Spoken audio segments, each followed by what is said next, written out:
وقال الذين لا يرجون لقاءنا لولا أنزل علينا الملائكة أو نرى ربنا لقد استكبروا في أنفسهم وعتوا عتوا كبيرا يوم يرون الملائكة لا بشرى يومئذ للمجرمين ويقولون حجرا محجورا وقدمنا إلى ما عملوا من عمل فجعلناه هباء منثورا أصحاب الجنة يومئذ خير مستقرا وأحسن مقيلا।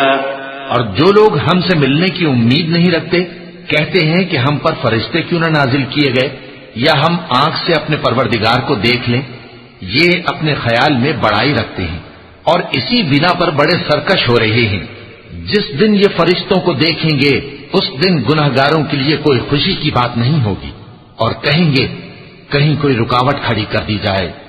और जो इन्होंने अमल किए होंगे हम उनकी तरफ मुतवज्जे होंगे तो उनको बिखरा हुआ गुबार कर देंगे।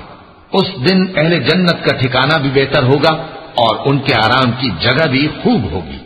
ويوم تشقق السماء بالغمام ونزل الملائكة تنزيلا الملك يومئذ الحق للرحمن وكان يوما على الكافرين عسيرا ويوم يعض الظالم على يديه يقول يا ليتني اتخذت مع الرسول سبيلا يا ويلتى ليتني لم أتخذ فلانا خليلا لقد أضلني عن الذكر بعد إذ جاءني وكان الشيطان للإنسان خذولا وقال الرسول يا رب إن قوم اتخذوا هذا القرآن مهجورا وكذلك جعلنا لكل نبي عدوا من المجرمين وكفى بربك هاديا ونصيرا।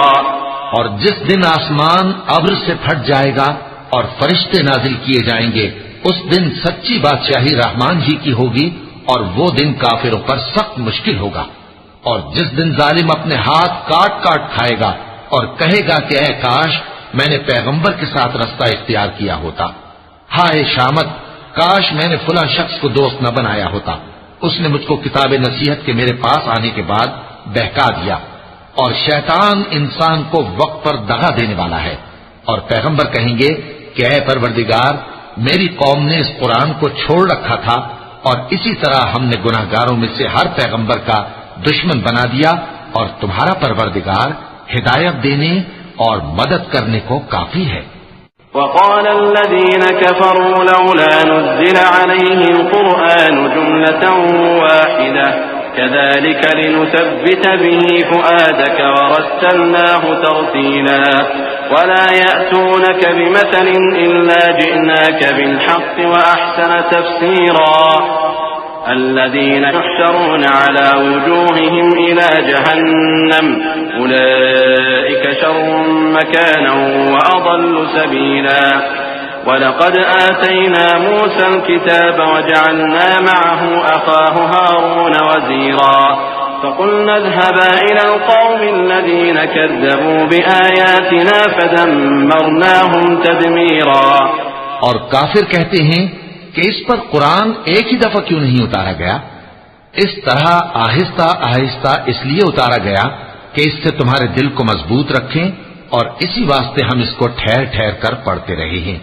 और ये लोग तुम्हारे पास जो एतराज की बात लाते हैं हम तुम्हारे पास उसका माकूल और खूब वाज़े जवाब भेज देते हैं। जो लोग अपने चेहरों के बल दोज़ख की तरफ जमा किए जाएंगे उनका ठिकाना भी बुरा है और वो रस्ते से भी बहके हुए हैं। और हमने मूसा को किताब दी और उनके भाई हारून को मददगार के तौर पर उनके साथ कर दिया। फिर हमने कहा कि दोनों उन लोगों के पास जाओ जिन्होंने हमारी आयतों की तकज़ीब की। आखिर हमने उनको पूरी तरह हलाक कर दिया।